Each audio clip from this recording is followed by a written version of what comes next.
Hai Kak, terima kasih sudah klik video ini dan selamat datang di Devara. Di video kali ini kita akan membahas sebuah kasus kematian yang misterius yang pernah menggemparkan dunia dan sampai saat ini belum terpecahkan, yaitu kasus kematian salah seorang mahasiswi berkebangsaan Cina bernama Elisa Lam. Pada tanggal 19 Februari 2013, sesosok mayat perempuan ditemukan di tangki air di atas sebuah hotel ternama di pusat kota Los Angeles, Amerika Serikat. Dan mayat tersebut adalah jasad dari Elisa Lam. Elisa Lam adalah seorang mahasiswa Kanada di University of British Columbia, Vancouver, yang dilaporkan hilang di awal bulan.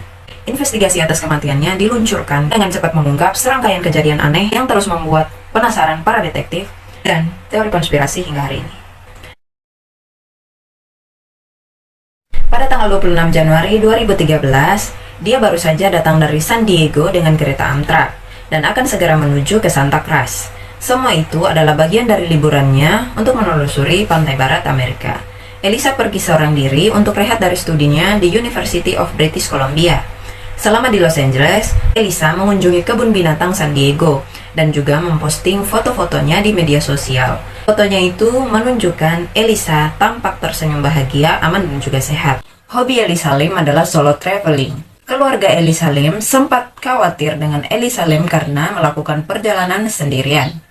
Mereka berpesan kepada Elisa untuk sering-sering memberi kabar.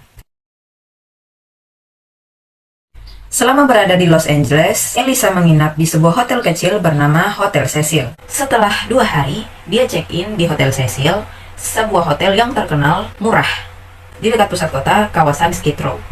Hotel tersebut dibangun pada tahun 1920-an dan Hotel Cecil ini awalnya adalah sebuah hotel bisnis. Namun Hotel Cecil sempat terpukul keras oleh depresi hebat yang terjadi di tahun 1930-an dan benar-benar sangat sulit untuk dipulihkan. Tarifnya yang sangat murah dan juga lokasinya dekat dengan kawasan Skid Row menjadikan Hotel Cecil sebagai tempat pilihan bagi para penjahat, pembunuh, dan mereka yang baru saja keluar dari penjara. Pembunuh berantai bernama Jack Unterweger dan juga Richard Ramirez yang juga dikenal sebagai The Night Stalker.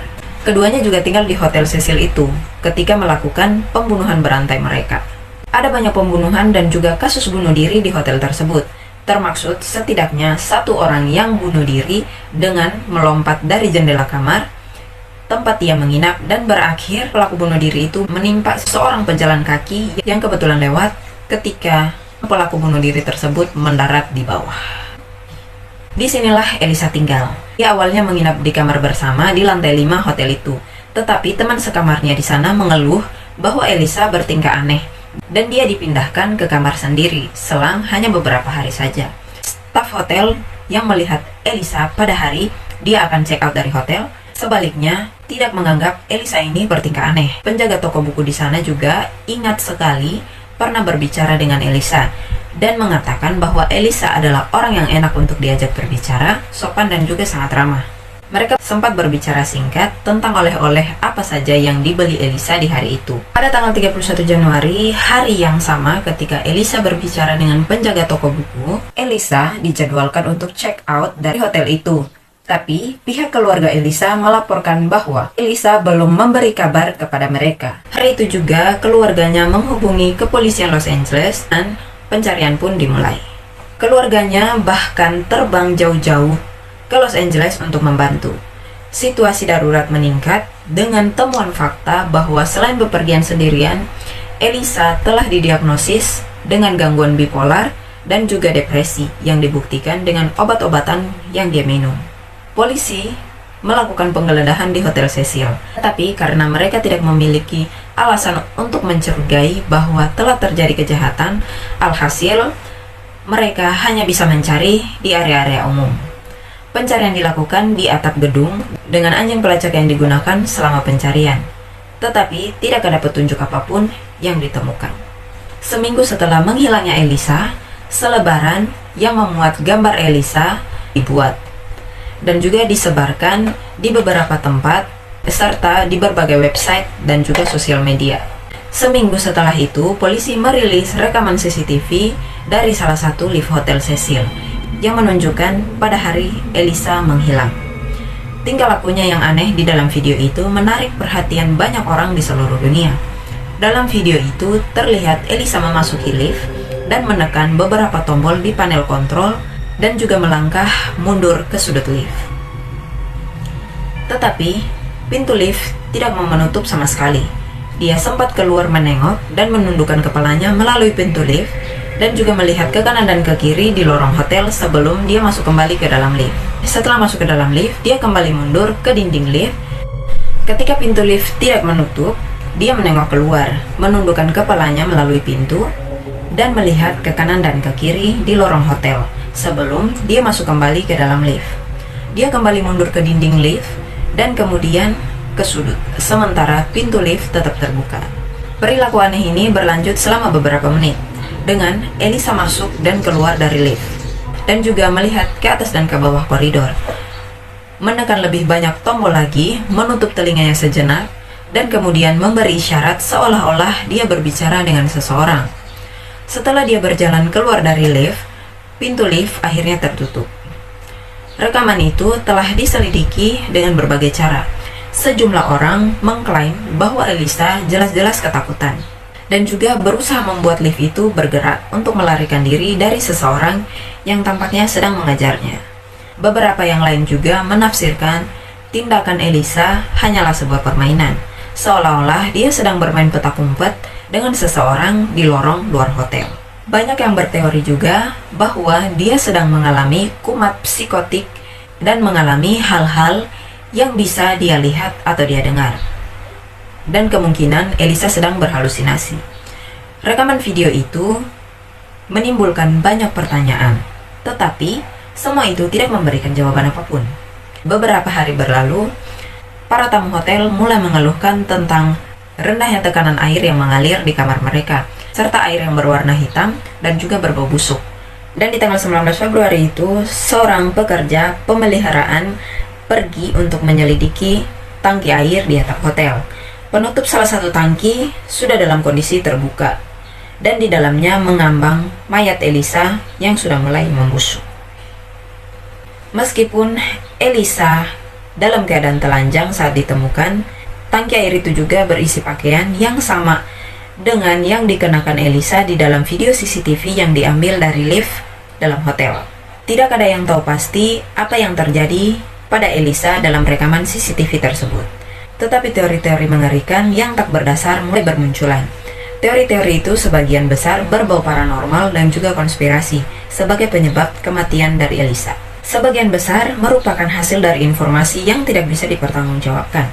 Beberapa laporan awal mengatakan bahwa tutup tangki air seharusnya terkunci rapat dan Elisa tidak mungkin membukanya sendirian. Tutup tangki air itu sangat-sangat berat. Jadi, tidak ada kemungkinan untuk Elisa bisa membukanya tanpa bantuan orang lain. Hal tersebut menjadi perdebatan bahwa tangki air memang tertutup rapat ketika pekerja pemeliharaan menemukan tubuh Elisa. Berarti, setelah jatuh ke dalam tangki, Elisa tidak mungkin menutup tangki air itu sendiri. Tetapi hal itu tentu saja tidak benar. Seorang pekerja pemeliharaan yang bernama Santiago Lopez mengklarifikasi dalam sebuah wawancara bahwa tutup tangki air itu sudah dalam kondisi terbuka lebar. Hal lain yang diperdebatkan adalah bahwa Elisa tidak mungkin naik ke atap sendirian. Hanya ada satu akses pintu, dan itu pun dilengkapi dengan alarm berbunyi keras yang akan terdengar sampai 2 lantai di bawahnya, serta penerimaan sinyal keadaan darurat. Tetapi tidak ada saksi yang mendengar bunyi alarm tersebut, dan juga tidak ada tanda-tanda peringatan darurat yang dipicu oleh pembobolan pintu di atap hotel. Selain pintu akses atap yang dipasangi alarm, ada juga 2 tangga darurat yang mengarah ke atap, dan keduanya dapat diakses dengan mudah oleh Elisa. Lalu, bagaimana dengan Elisa yang ditemukan telanjang di dalam tangki? Mengingat perilakunya yang aneh, di hari sebelumnya, tidak mungkin Elisa akan melepas pakaiannya sendiri sebelum masuk ke dalam tangki air. Satu hal terakhir sebagai bukti sesuatu yang paranormal atau aneh telah terjadi, beberapa postingan muncul di blog Tumblr Elisa beberapa hari setelah kematiannya. Postingan Elisa yang muncul setelah kematiannya membuat banyak orang mulai bergidik. Apakah fungsi postingan antrian Tumblr bekerja menerbitkan konten yang Elisa sendiri telah rencanakan sebelum kematiannya? Penjelasan yang paling sederhana dan yang paling masuk akal adalah perilaku Elisa yang dipengaruhi oleh kondisi kesehatan mentalnya pada saat itu, keyakinan dan juga perasaan yang tidak akan pernah diketahui menyebabkan dia pergi ke atap Hotel Cecil, memanjat dan berusaha membuka tangki air, tetapi kemudian terjatuh ke dalamnya. Semuanya tetap menjadi misteri dan tidak ada satupun petunjuk yang dapat mengungkap kematian Elisa.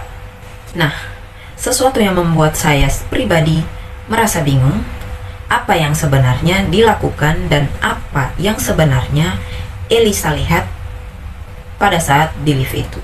Dan juga bagaimana caranya dia bisa masuk ke dalam tangki air yang saat itu kondisinya sedang tertutup. Bagaimana dia bisa membuka penutup tangki yang kurang lebih beratnya 9 kilo. Dan juga apakah ada hubungannya dengan sesuatu yang mistik atau memang real adalah bunuh diri. Ada juga beberapa fakta menarik yang mungkin bisa menjawab pertanyaan-pertanyaan itu. Pertama, masalah lift yang tidak bisa ditutup. Ya, lift di Hotel Cecil tidak bisa menutup secara otomatis, dikarenakan lift tersebut merupakan lift model lama, beda dengan model lift yang sekarang. Yang jika kita memencet angka, selang beberapa menit, pintu lift itu akan tertutup. Dan dari video tersebut, kita dapat melihat bahwa benar lift tersebut tidak menutup. Namun tidak sedikit juga yang mengkait-kaitkan kasus ini dengan Illuminati. Teori ini diajukan oleh banyak penganut teori konspirasi di internet. Alasannya adalah nama Elisa Lam. Yang kedua, Elisa sedang melakukan elevator game. Nah, untuk kamu yang belum tahu apa itu elevator game, bisa silakan nonton video saya yang ini. Di situ ada beberapa kumpulan game-game supernatural yang paling berbahaya jika dilakukan. Fakta ketiga adalah kesamaan kematian Elisa Lam dengan film Dark Water. Kematian Elisa Lam menimbulkan banyak spekulasi. Terlepas dari apa sebenarnya yang menjadi penyebab dari kematiannya, ada hal yang menarik bahwa kasus ini memiliki kesamaan dengan sebuah film di negara Jepang yang dirilis pada tahun 2002 yang berjudul Dark Water. Seperti nama Hotel Cecil, mirip dengan nama gadis kecil pemeran Dark Water. Mayat di dalam tangki air, baju Elisa sama dengan pemeran Dark Water juga, dan air hotel yang berbau dan juga berwarna gelap. So, bagaimana guys menurut kalian kasus ini? Coba dong ceritain, menurut kalian apa sih yang menjadi penyebab kematian dari Elisa? Kok misterius itu? Dan menurut kalian, apakah mungkin sebuah film bisa menjadi kenyataan, sementara film itu kan hanyalah khayalan dari sutradara? Tapi walau-walau kita juga tidak tahu rahasia apa di balik kematian Elisa Lam.